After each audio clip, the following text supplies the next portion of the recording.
Hey everyone, how are you? That's great. So it's kind of a gloomy day outside today, and I thought this would be a really good time to start the next big book, which is going to be the first of the Peter and the Starcatchers series. So the first book is actually called Peter and the Starcatchers. It's the picture. So this actually is not Wendy. Her name's Molly. It's before Peter's on the island. So it's like how he was able to fly, how Tinkerbell was made, why the island is magical. So Molly is one of the people who helps him figure out what's going on with the island. He likes the ladies, that's for sure. And this is Captain Hook, but his name is something else in the book. I can't remember. Something Beard.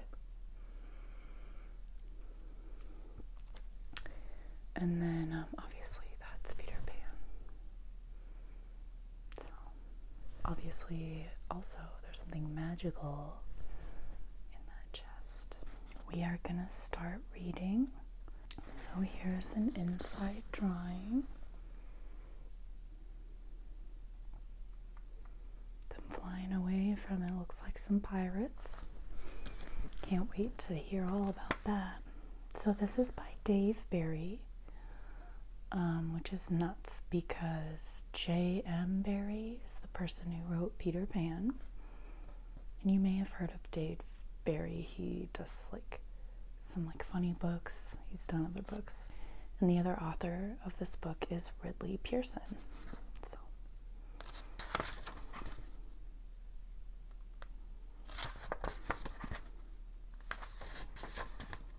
they did a great job on this one. So these chapters are pretty short, so I'm just gonna keep going until I've read enough, and we'll see how many chapters that is. So chapter 1 is called The Neverland, and this is the picture that accompanies it.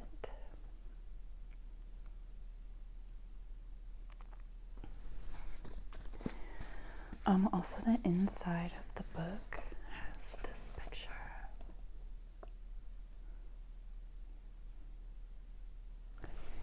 And I think that's really cool. So, chapter 1, The Neverland.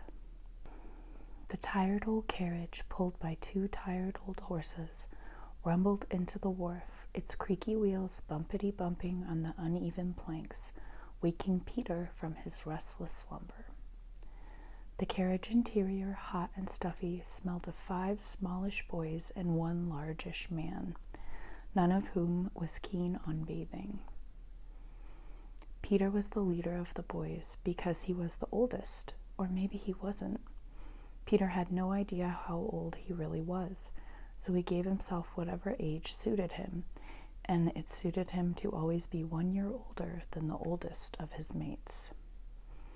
If Peter was 9 and a new boy came to St. Norbert's home for wayward boys who said he was 10, why then Peter would declare himself to be 11. Also, he could spit the farthest. That made him the undisputed leader. As leader, he made it his business to keep his eye on things in general, and he was not happy with the way they were shaping up today. The boys had been told only that they were going away on a ship. As much as Peter didn't like where he'd been living for the past 7 years, the longer this carriage ride lasted, the scarier away sounded in his mind. They'd set out from St. Norbert's in the dark, but now Peter could see grayish daylight through the small round coach window on his side. He looked out, squinting, and saw a dark shape looming by the wharf. It looked to Peter like a monster with tall spines coming out of its back. Peter did not like the idea of walking into the belly of that monster. "Is that it?" he asked. "The ship we're going on?" He ducked then, avoiding the ham-like right fist of Edward Grempkin. He was always keenly aware of where this fist was. He'd been dodging it for 7 years now. Grempkin, second in command at St. Norbert's Home for Wayward Boys, was a man of numerous rules, many of them invented right on the spot, all of them enforced by means of a swift cuff to the ear. He'd paid little attention to whose ear his fist actually landed on. All the boys were real rule breakers as far as Grempkin was concerned. This time the fist clipped an ear belonging to a boy named Thomas, who had been slumped half asleep in the carriage next to the ducking Peter. "Ow!" said Thomas. "Do not end a sentence with a preposition," said Mr. Grempkin. He was also the grammar teacher at St. Norbert's. "But I didn't. Ow!" said Thomas upon being cuffed a second time by Grempkin, who had a strict rule against backtalk. For a moment the carriage was silent except for the bumpity bump. Then Peter tried again. "Sir," he said, "is that our ship?" He kept an eye on the fist in case ship turned out to be a preposition. Peter was thinking about trying to run away, but he didn't know if that was possible. To run away from away. In any event, he didn't see much opportunity for escape. There were sailors and dockhands everywhere, carts and carriages. Near the back of the ship, fancily dressed people boarded via a ramp with a rope handrail. Toward the bow, some pigs and a cow were being led up a steep plank, followed by commoners dressed more like Peter and his friends. Grempkin glanced out the round window and grinned, but not in a pleasant way. There wasn't a pleasant bone in his body. "Yes, that's your ship," he said, "the Neverland." "What's Neverland?" said a boy named Prentice, who was fairly new to the orphanage, and thus did not see the fist until it hit his ear. "Ow!" he said. "Don't you be asking stupid questions," said Grempkin, who defined stupid questions as questions he could not answer. "All you need to know is this ship will be your home for the next 5 weeks. 5 weeks, sir," said Peter. "If you're lucky," said Grempkin, leaning out of the carriage now to study the sky. "If a storm doesn't blow you halfway to hell." He smiled again, "or worse." "Worse than hell, sir?" inquired James. "He means if the ship sinks," said Tubby Ted, who had a gift for looking on the dark side, "and we wind up in the sea swimming for our lives." "But I can't swim," said James. "None of us can swim." "I can swim," Tubby Ted declared proudly. "You can float," corrected Peter. Even Grempkin cracked a smile at that, yellow-toothed stumps showing through chapped lips. Peter looked down the wharf and saw a much nicer-looking and bigger ship, painted a shiny black. Its crew wore uniforms, unlike that of the Neverland. It, too, was being loaded and seemed ready to set sail. If it came down to choosing between the two ships... "It doesn't matter," said Grempkin brightly, his mood improving. "Swim, sink, float, the sharks will take care of all you boys before you get a chance to drown." "Sharks?" said James. "Big fish with lots of teeth," said Tubby Ted. "They eat people." "What if there's no people in the sea?" said Thomas. "What do the sharks eat then?" "Whales," said Tubby Ted. "But they like people better, and there's plenty of people in the sea. Ships always going down. I heard about one." "Ow!" "That's enough of your jabber," said Grempkin, who had a rule against too much jabber. The carriage pulled to a stop beside the ship. As Grempkin and the boys climbed out, a thick, bald man in a grimy officer's uniform thumped down the gangplank and approached the carriage. "You Grempkin?" he asked. "I am," said Grempkin. "And you are?" "Slank, William Slank, first officer, second in command of the Neverland." The man made a face as if he'd just bitten into a rancid prune. It occurred to Peter that Slank didn't like being second in anything. "These are the orphans, then?" "They are," said Grumpkin, "and you're welcome to them." "I don't care for boys," said Slank. "Then you'll definitely not care for these," said Grumpkin. "We've had boys on board before," said Slank. "They was always stirring up the rats." The boys glanced at one another. "Rats?" "The thing to do," said Grumpkin, "is keep them disciplined." To illustrate, he shot his fist sideways, not looking where it was going. It struck Prentice, who, being fairly new, had not yet learned that it was unwise to stand immediately to Grumpkin's right. "Ow!" said Prentice. "Sir," said James to Slank, "there's rats on the ship." "Don't you be playing with the rats," said Slank, cuffing James on the ear. "They make a tasty treat when the food runs out." "The food runs out?" asked Tubby Ted, suddenly reluctant to take another step. "When?" Slank slapped him across the ear and said, "After we eat you." Grumpkin nodded approvingly, confident now that he was leaving the boys in good hands. Peter scanned the area for a place to run and hide. He saw a supply store offering pulleys and hemp rope, some taverns, the Salty Dog, the Mermaid's Song. Mermaids? Peter wondered, but everywhere he looked where there were sailors and dock workers, rough men with rough hands. He wouldn't get 10 paces before one of them would collar him if Slank didn't collar him first. "I'll be getting back to St. Norbert's," Grumpkin said. He turned toward the coach, paused for a moment, then turned back and said, "You boys better watch out for yourselves." In 7 years, that was the nicest thing Peter had ever heard Grumpkin say. "All right," said Slank, as Grumpkin turned back to the coach. "You boys get on board. We're waiting for one more piece of cargo, and then we cast off." Peter eyed the nicer ship down the wharf. Some soldiers were approaching it, carrying rifles with bayonets. The soldiers wore crisp blue uniforms and black shiny boots. They walked on either side of a horse-drawn cart that carried a single trunk, black, done all around with chains and padlocks. The boys hesitated, taking their first good look at the Neverland. It wasn't as big as they'd expected, and it looked old and poorly kept. Frayed ropes, peeling paint, barnacles, and green slime climbed the hull from the waterline. "Get a move on," said Slank. "I can't swim," whispered James. "We'll be all right," said Peter. "It can't be worse than St. Norbert's." "Yes, it can," said Tubby Ted. "The food runs out." "Sharks," Thomas reminded them. "Rats." "We'll be all right," repeated Peter, and he started up the gangplank, being the leader, but still thinking about finding a way to escape before the ship set sail. Okay, so we made it to chapter 2, which is called The Second Trunk. I'm sorry if there's a dog barking. My neighbor's dog, Oscar. He's barking a lot. Not far down the wharf from the Salty Dog and the Mermaid's Song, 2 men toiled in a dark, dismal warehouse. Its enormous doors opened to the harbor and the ships that were preparing for departure. "Are we done then?" asked Alf, the bigger of the two.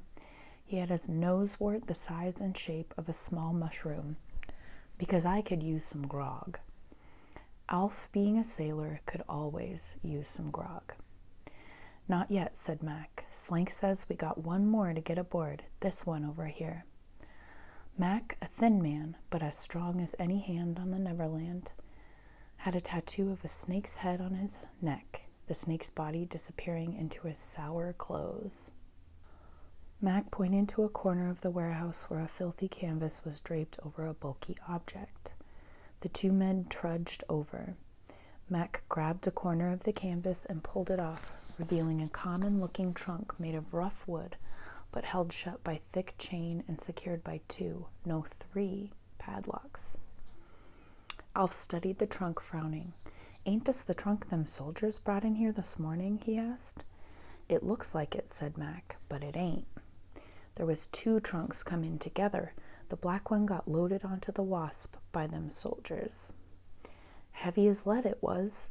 Then Slank pulls me aside and says he wants us, real careful like, to put this one aboard the Neverland. He says tie the canvas tight round it and walk it up the main gangway like it belonged to one of the travelers.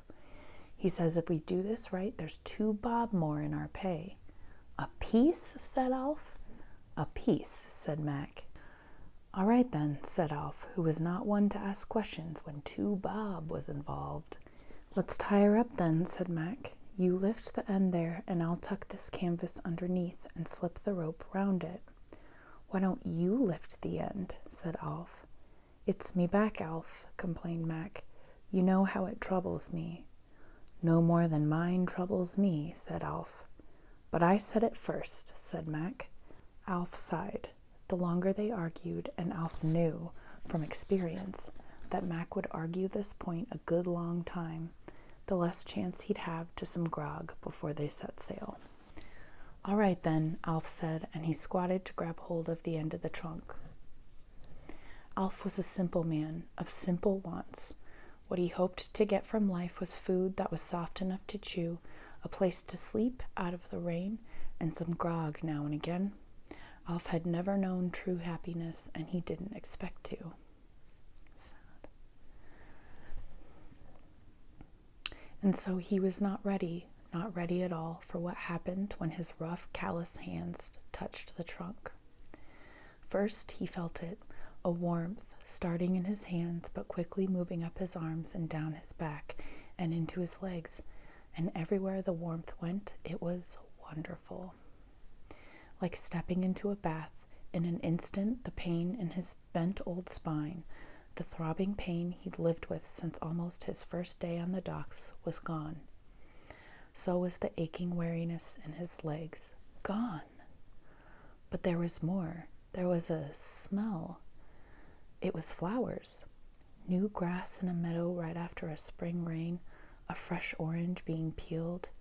It was cinnamon and honey and bread just baked and pulled from the oven. And another smell even more wonderful than all the others, though Alf couldn't place it. Like nighttime, he thought. Alf could see light now, swirling around his head. Colors and sparkles, moving to music, dancing to the sound of bells. Yes, it was bells, tiny ones by the sound of them. And it was a sweet and joyful sound, though Alf could hear something else in it, something that seemed to be trying to tell Alf something. He strained to hear it. He wanted to hear it. So that's Alf picking up the chest and losing it. He's feeling some weird stuff right now. Alf, said Mac, shaking Alf's shoulder harder now, hard enough so that Alf let go of the trunk. And when he did, the wonderful smells were gone, and so were the lights and the bells, and Alf could feel the weight come back into his body, his back and his arms and his legs, along with all the old aches and pains, and he felt himself settling as though he'd been. But that was impossible. Floating above the warehouse floor, just a little bit of an inch, but floating. He brushed off his hands, thinking someone had put rat poison on the outside of the trunk. He'd seen sailors go into a crazy dance from messing around with rat poison. Alf, said Mac again, what's wrong with you? Alf looked at Mac, then down at the trunk, then back at Mac. He put his fingers in both ears, looking silly. When I touched it, Alf said. Didn't you hear them? Hear what? Said Mac. The bells, said Alf. What bells? Said Mac. There weren't no bells. Bells, said Alf, and lights and... He stopped, seeing the way Mac was looking at him. Rat poison, he said, slapping his hands against his pants, trying to get them cleaned. You already been to the tavern today? Asked Mac suspiciously. Rat poison, said Alf, now rubbing his hands on a dirty old towel. Mac was looking at him all funny. Got to gets it off me hands. Bells? Mac teased him, shaking his head. He turned back to the trunk.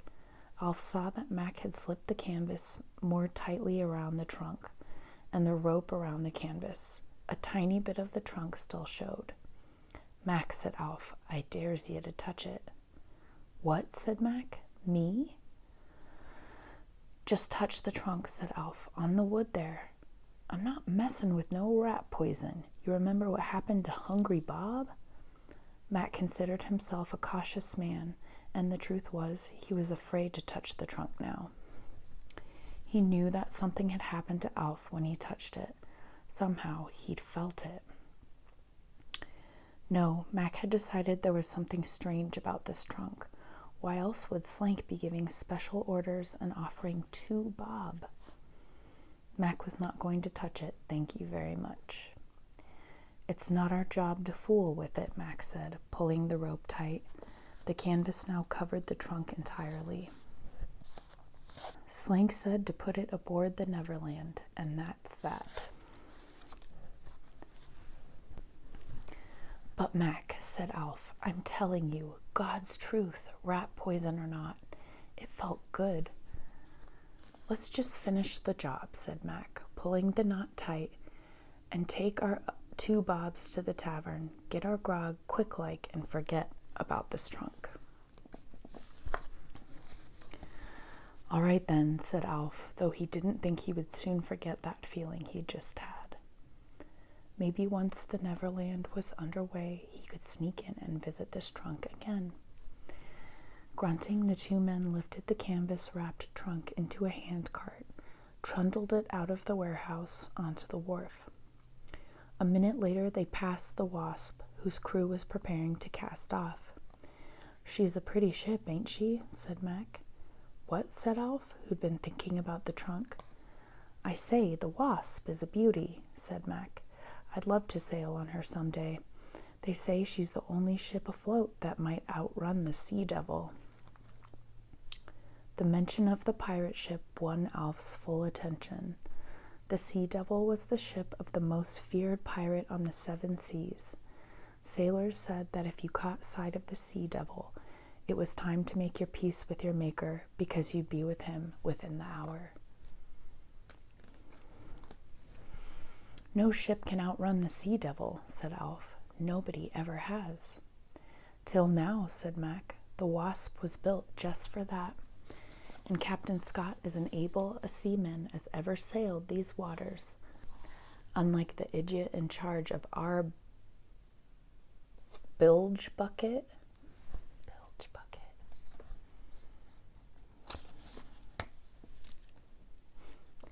Sneering, Mac nodded toward the Neverland, just now ahead.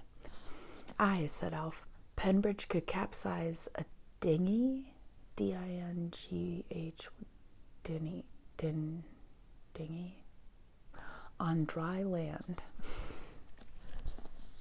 Cyrus Penbridge, the Neverland's captain, was widely regarded as the most incompetent man to command a ship since the formation of water. Who in the name of common sense would put to sea on that ship with that man in charge, wondered Mac. "Well," Alf answered, "we are." "True," said Mac, "but nobody else would hire the likes of us." They were alongside the Neverland now. The ship had been loaded and provisioned. The crew was preparing to cast off. Most of the passengers were on deck. Some were looking around anxiously at the decrepit ship and the scuffy crew in whose hands they were placing their lives. Others were leaning on the dockside rail, watching the cast-off preparations. Among these, Alf noticed, was a group of 5 boys near the bow. They looked plainly scared, except for one, a wiry boy with bright orange hair. Not the largest of the lot, but the one who seemed to be in charge. He had an air about him, Alf thought, the look of a boy who doesn't miss much. "It's about time," said Slank, tromping down the gangplank, trailed by 2 more seamen. "You're late. Tide's begun to run." To the 2 men behind him, he said, "Get this cargo trunk aboard." As the men bent to heft the load, Alf, not knowing why he did it, slipped his hand under the canvas flap, thrusting it forward until his fingers felt the smooth wood. "Here now," said Slank, "what the dickens are you doing?" "Alf," said Mac, "what are you doing?" But Alf didn't hear them. Instantly he was lost in it all again, the warmth, the smells, the music, and the floating, and it was so good, especially the sweet song. There was something else in there too, something the bells were saying, trying to tell him. What was that? "Hands off that cargo," yelled Slank. Alf felt himself yanked away from the trunk, and then the music was gone, and all the other good feelings with it. Alf was wobbly, but with Mac's help he managed to keep his feet. Alf watched 2 men carry the trunk onto the ship, and he felt a sadness come over him because he knew he might not hear the music ever again. He almost wept, except that a man like Alf didn't cry. Then, he didn't know why, Alf looked toward the bow and found himself looking right into the startling blue eyes of the orange-haired boy. "Come on, Alf," said Mac, gently tugging at Alf's coat, concerned about his old friend's strange behavior. But for a moment, Alf held still, his gaze still locked with that of the orange-haired boy. "Come on," repeated Mac, "we're casting off." Alf turned and followed his friend toward the lines that held the ship to the wharf. After a few steps, he looked back, but the boy was gone. Boys get into all sorts of trouble, he thought, his ears still ringing from the music of those bells. So it's already pretty magical. Also, I love the pages because they're like uneven. I don't know if you can see that. See? And my dog chewed the back of this one a little bit. It was one of my dogs that I had a while ago, so. Okay, chapter 3 is called Molly. Peter trotted aft on the Neverland's bustling deck, dodging the sailors, making final preparations for casting off and getting underway. The forward gangway had been detached, hauled aboard, and stowed. Now sailors were working on the aft gangway. When they were done, there would be no way off the ship. Peter's plan was to dart down the gangway just before they finished the job and disappear into the bustle on the wharf. He figured the ship's departure wouldn't be held up just for him, a mere 1 boy out of 5. He had no plan for what he'd do once he got off the ship. All he knew was he didn't want to stay on it. He'd seen enough of the Neverland to decide that it was an unpleasant, dirty place run by unpleasant, dirty men. They were around him now, stinking of sweat, struggling with lines and sails as an officer shouted orders that consisted mostly of curses. They don't seem like a happy group, thought Peter. He neared the aft gangway and stopped, looking for his chance to flee. Directly ahead, blocking his path, stood the first officer, Slank, supervising the gangway crew.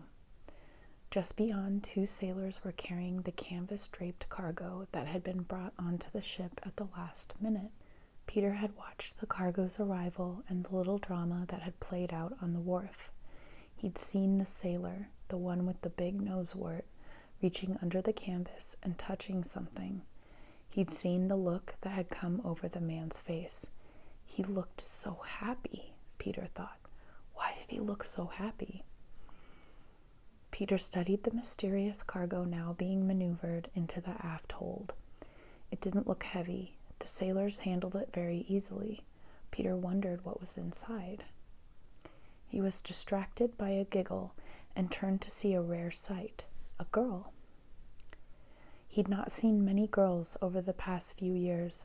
St. Norbert's had had only one, the headmaster's daughter, an unpleasant, sallow-faced child who amused herself by dropping spiders onto the heads of boys passing underneath her 3rd-floor window. This girl he saw now in no way resembled the headmaster's daughter. She had large, wide-set green eyes and long brown hair that curled slightly and turned to gold at the tips. She wore a long, straight blue dress that accentuated the slimness of her frame. She was perhaps an inch taller than Peter, and by the look of her, she took baths. At St. Norbert's, Peter took 1 bath a month, unless he could get out of it. He straightened his posture and tried to look older. The girl stood next to a stout woman, wearing a wide-ranging and complicated skirt and wielding a formidable black umbrella. The woman's hair was an unnatural shade of red, and she wore a great deal of powder on her face, caked and cracked at the edges of her mouth and nose. She was surveying the ship and crew, and it was clear she did not approve of either. The canvas-wrapped cargo was lowered into the hold and disappeared. The brown-haired girl watched it go, then glanced around quickly. Her eyes fell on Peter. He half expected her to look away, as strangers do when their gazes lock by accident, but she didn't. She kept her eyes on him, studying him openly, until finally it was he who broke the contact. Peter turned toward the wharf. "Ready, sir," shouted a seaman. "Get aboard, then," shouted Slink. "We're wasting time." Peter's attention returned to the gangway, which he saw was about to be hauled aboard. This was it, his chance to escape. He tensed his legs as he prepared for the dash to the wharf. Ready, set. "Peter!" He felt a hand grab his shirt from behind. "Peter!" It was James. "Not now," whispered Peter. "Go away."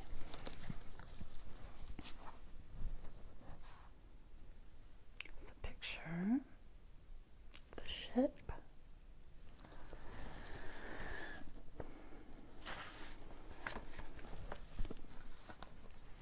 "But I lost you, and I couldn't find you, and—" "Go away," hissed Peter, pushing James from him. He looked around quickly and saw the girl was staring at him. He looked back to where several sailors were preparing to haul up the gangway. Again, Peter stiffened, ready to run for it. "Please," James pleaded, weeping, his voice desperate. "I'm scared." Peter looked, he didn't know why, back up at the girl. She was watching him intently.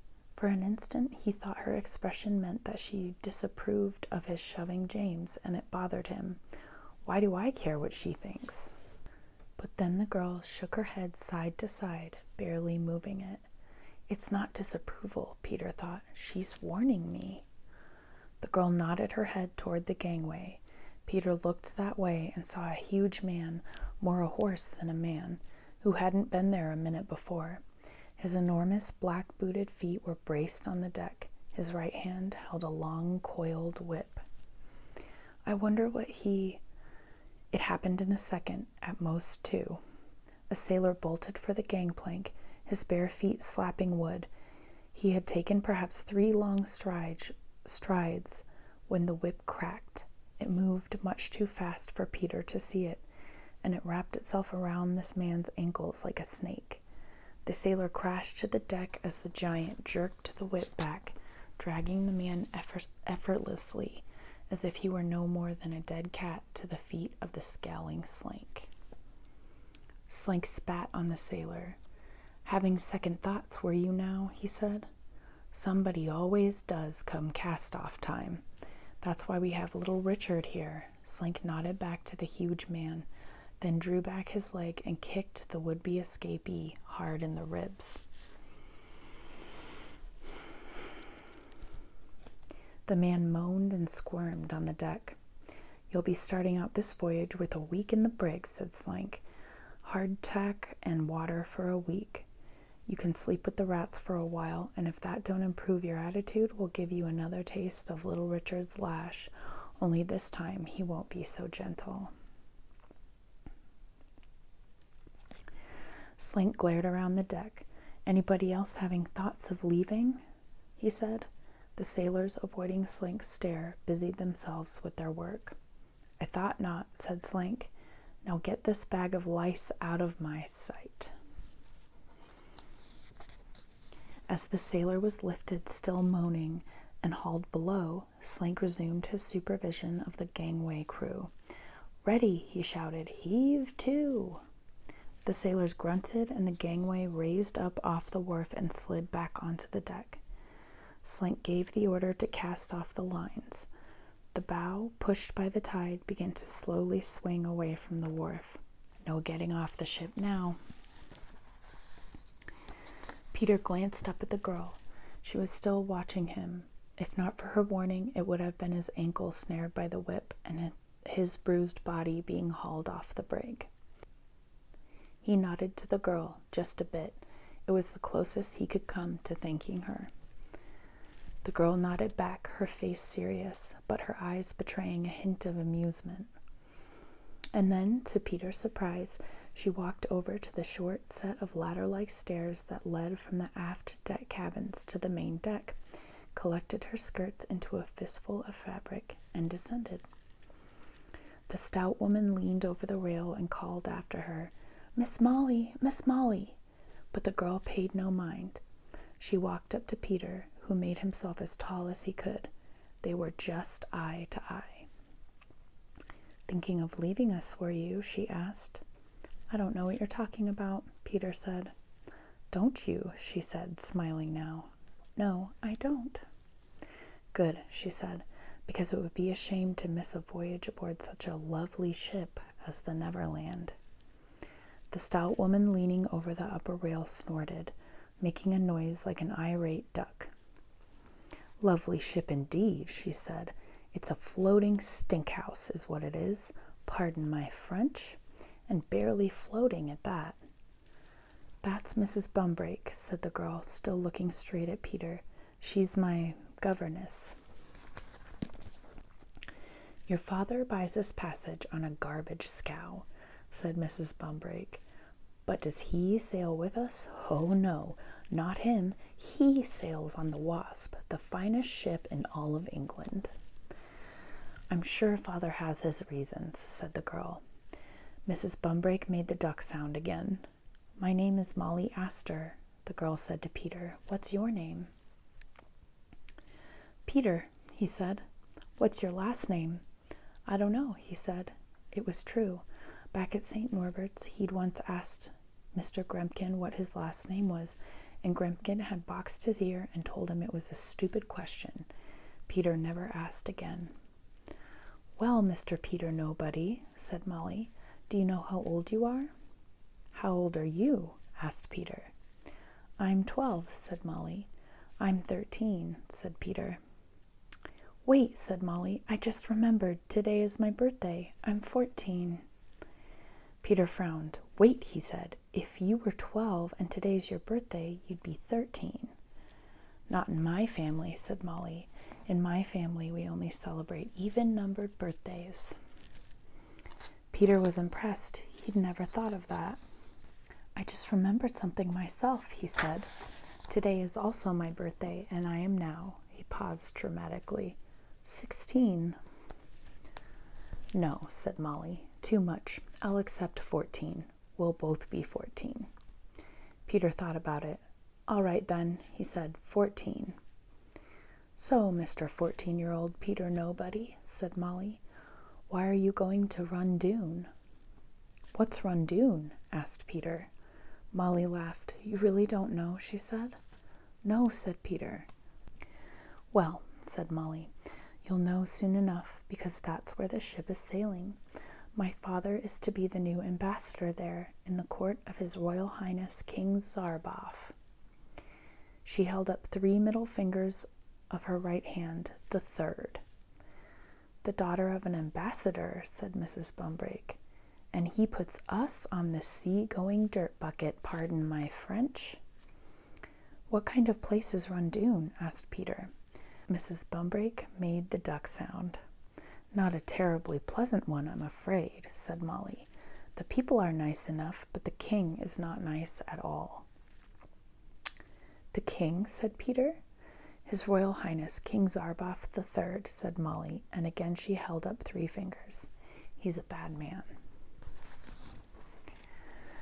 What do you mean he's bad? Said Peter. And why do you hold up your fingers when you say his name? I'm practicing, said Molly.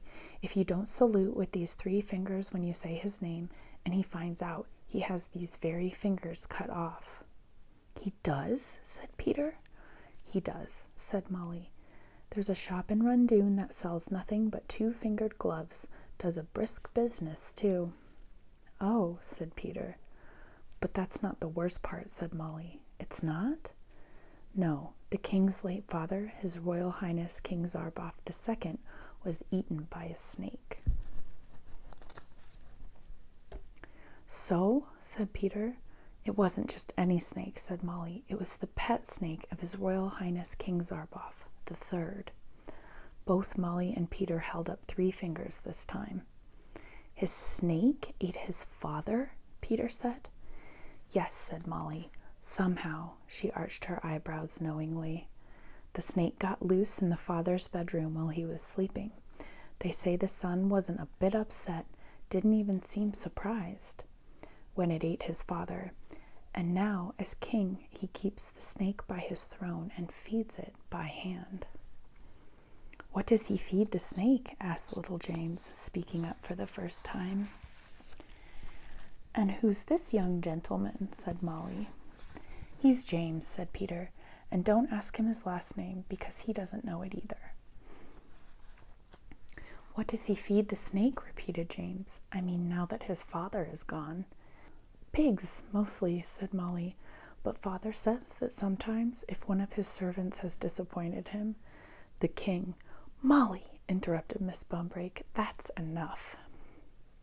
James was crying again. Peter, he sniffled, I don't want to go where there's a mean king and hungry snakes. Here now, boomed an angry voice behind Peter. Recognizing the tone, Peter was already ducking before the now ended, and thus he received only a glancing blow from First Officer Slank. You runts ain't supposed to be here, shouted Slank at Peter and James. This here is for first-class passengers. These here ladies— He glanced up toward Mrs. Bumbrake, whose skirts swirled in the wind, revealing a plump ankle, a pink flash of skin. Slank's mouth went slack for a moment, then he smacked his lips. Mrs. Bumbrake blushed and tilted her head down, raising her eyes so she could bat them at the smitten Slank.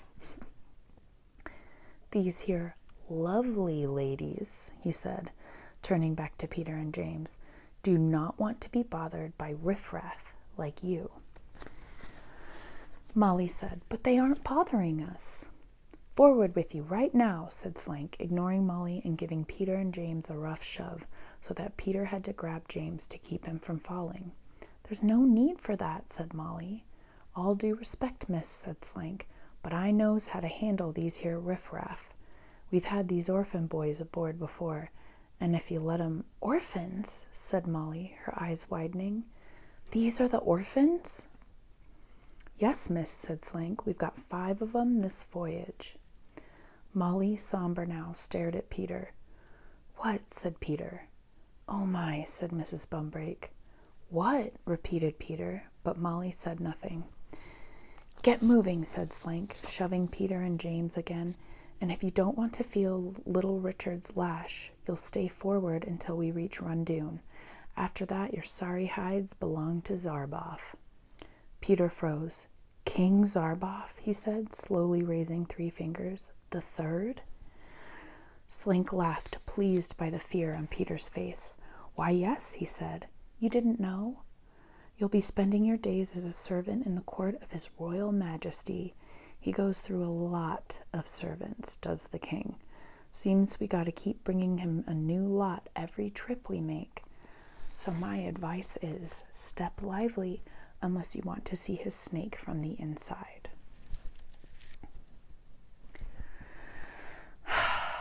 This guy is not very nice.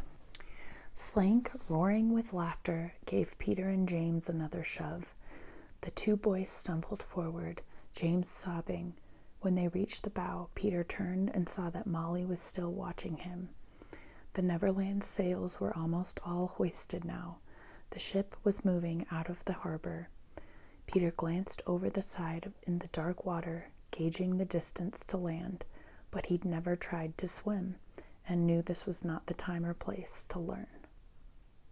Besides, the way James was clinging to his shirt sleeve, if he went over the side, they'd both end up drowning. No, there was no escaping it now. They were on their way to Run Dune.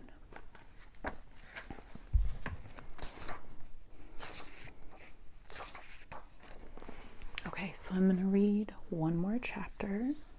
I think we can do 4 each time. They're a little shorter, and this book is actually pretty long. It's wonderful, though. So, I'll read 4. Chapter 4, The Sea Devil.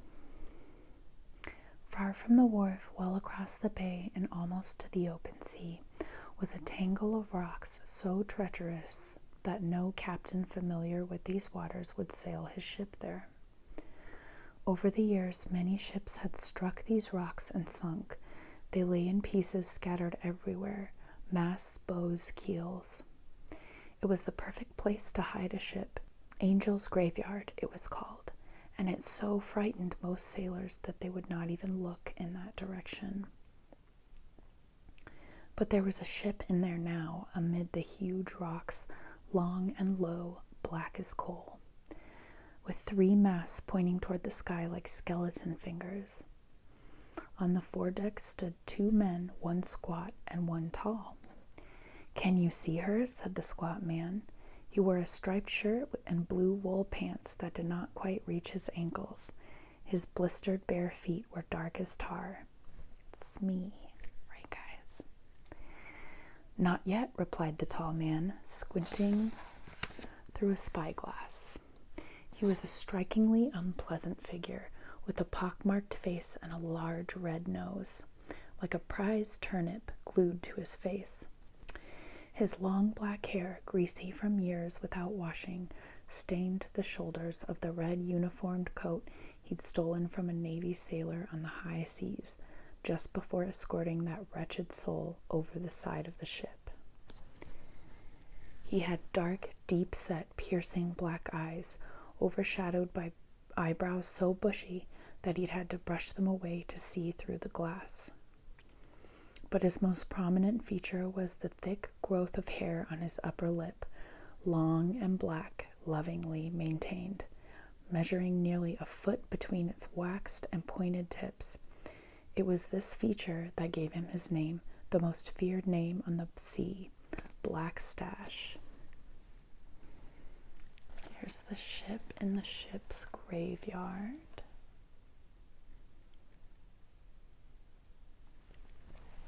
The illustrations in this are pretty cool. "There's a hunk of worm food in the way, the Neverland," he said. "What kind of fool name is that for a ship?" "It's a fool name, all right," said the squat sailor. "Shut up," said Blackstash. "Aye, Cap'n." Blackstash moved a few steps to his right, then squinted through the glass again. "There she is," he said, "the Wasp, clear as day. Now that there is a rival worthy of the Sea Devil. So she thinks she can sting us, huh? Does she? Outrun us?" He laughed, and so did the squat man, and so did the dozen or so pirates within earshot, though they didn't know what they were laughing at. The crew of the Sea Devil understood. If Blackstash laughed, you laugh. If he snarled, you snarled. If he breathed in your direction, you ran for cover. Rat breath, his sailors would call him behind his back. It was said that he liked to eat vermin raw with a touch of sea salt. When Blackstash had heard enough laughter, he raised his arm, and the crew quieted immediately. He turned to the squat man, who had been the Sea Devil's first mate for a year now, the longest anyone had ever gone in that position without being heaved overboard by the captain. "We've got the ladies ready, don't we?" said Blackstash. "Aye, Cap'n, we do at that." "Then we'll just see who's the faster ship, won't we, Smee?" "Aye, aye, we will, sir," said Smee, "if the ladies hold." The ladies were Blackstash's secret weapon, a special set of sails he'd had the ship's sailmakers make, using patterns that Blackstash had obtained from, of all places, a ladies' corset maker. Though they had not yet been tested at sea, Blackstash was convinced that his invention would revolutionize the pirate industry. He was saving the ladies for just the right moment when he was heading downwind, closing on his prey for the kill. "They'll hold," he said. He spat on the deck, then turned to the sailors gathered near. "We'll see who's the fastest ship afloat, eh, men?" he said, "and when we do, the Wasp won't be floating any more." The sun-bronzed pirates cheered, and not just because they had to. They knew there would be treasure on board soon, with a share for them. Blackstash saw the greed in their eyes. "Treasure, lads," he shouted, "the greatest treasure ever taken to sea." The pirates cheered again, louder this time. "Or so some have said," said Blackstash, and he turned to stare at a cage on the main deck. There was a man inside the cage, a uniformed sailor. He huddled in a corner, shaking at the sound of Blackstash's voice. "And if this scurvy dog is wrong," said Blackstash, his black eyes boring in on the terrified prisoner, "then he'll wish he'd never been born, that I vow." "The treasure's on the Wasp, I promise," cried the prisoner. "I heard it with me own ears." "It better be," Blackstash said, "or I'll wear them ears on a necklace." Ignoring the man's whimpers, Blackstash turned and raised the glass to his eye again.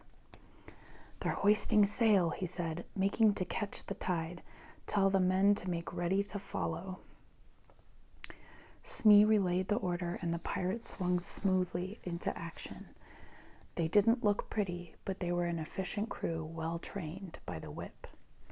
Blackstash ignored them, his gaze still aimed through the glass. "You're mine, Wasp," he mumbled on foul breath, a rare smile on his thin lips. "You and everything you hold, mine." Awesome. Okay. That was chapters 1 through 4.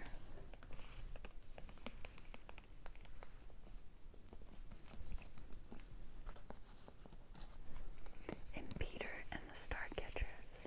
Really great book. I hope you guys like it.